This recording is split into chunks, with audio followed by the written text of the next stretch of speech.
Bonjour mes chers amis, je vous souhaite un bon milieu de semaine sous la protection de Dieu. N'oubliez pas de prier avant de sortir.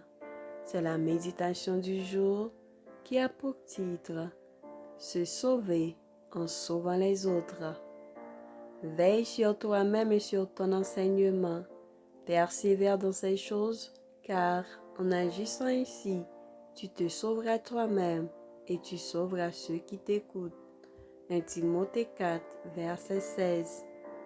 J'ai lu l'histoire d'un homme qui, étant en voyage un jour d'hiver, alors que la neige tombait en rafale, fut engourdi par le froid qui presque imperceptiblement paralysait ses centres vitaux.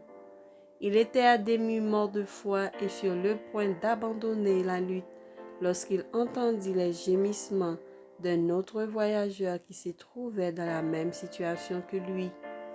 Il se mit à frictionner les membres glacés de cet infortuné et, après un effort considérable, essaya de le remettre sur pied. Mais l'homme ne pouvait se tenir debout. Aussi le prit-il dans ses bras et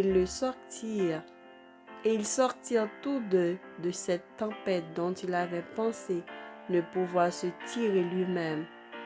Lorsqu'il eut transporté son compagnon de voyage en lieu sûr, il comprit brusquement qu'en sauvant cet homme, il s'était sauvé lui-même.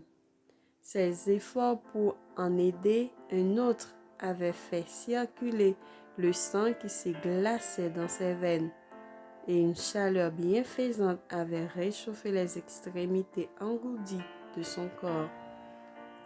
Cette leçon qui nous prouve qu'en aidant les autres, on s'aide soi-même, doit être enseignée avec beaucoup de puissance par le précepte et par l'exemple aux personnes nouvellement converties, afin que dans leurs expériences chrétiennes, elles aient les meilleurs résultats possibles.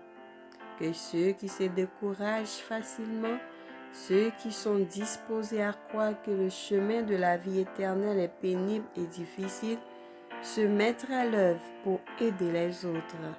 Leurs efforts, unis à la prière, feront battre leur propre cœur par l'influence vivifiante de la grâce de Dieu et ils brûleront d'une divine ferveur. Toute leur vie chrétienne deviendra une réalité et ils seront plus ardents, plus disposés à la prière. Quand le peuple de Dieu verra combien il a besoin de travailler comme le Christ l'a fait à la conversion des pécheurs, les témoignages du sabbat seront remplis de puissance.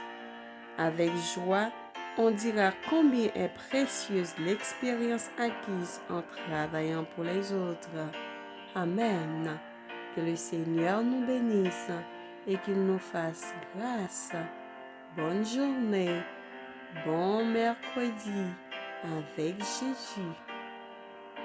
À demain, si Dieu le veut.